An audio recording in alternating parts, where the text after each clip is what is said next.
नाज़रीन, अवां आगाह कई वज़ीर आज़म शहबाज शरीफ़ बे पासे मदरसा इस्लामी तालीम खाते के हथी ॾियण जो अहम ज़रियो है। मुल्क अंदर 40 खां 50 लख ख़िताबी मदरसन में तालीम हासिल कन पिया। इस्लामाबाद में मदरसा तंज़ीम इत्तिहाद जे वफ़द के ख़िताब कंदे वज़ीर आज़म शहबाज शरीफ़ चयो त मदरसन में 50 सैकड़ो नियाणियूं भी तालीम हासिल करे रहियूं आहिनि।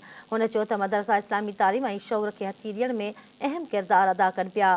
वज़ीर आज़म शहबाज शरीफ़ जो चवणु हो त मदरसनि में ॿारनि खे मुफ़्त तालीम, रिहाइश ऐं खुराक फ़राहम कई पई वञे। मदरसनि जी तालीम ऐं समाजी ख़िदमतुनि में आलम सगोरनि सां मुशावरत ज़रिए किरदारु अदा कयो वेंदो। ख़बर अवांखे ॾियूं पिया। वज़ीर आज़म शहबाज शरीफ़ चयो आहे त मदरसा इस्लामी तालीम खे हथी ॾियण जो अहम ज़रियो आहिनि।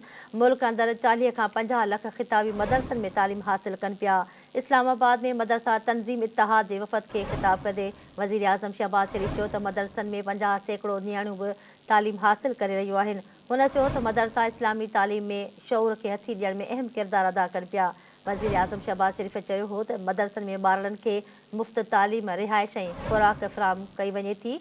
मदरसनि जी तालीम ऐं समाजी ख़िदमतुनि में आलम सगोरनि सां मुशावरत ज़रिए किरदारु अदा कयो वेंदो।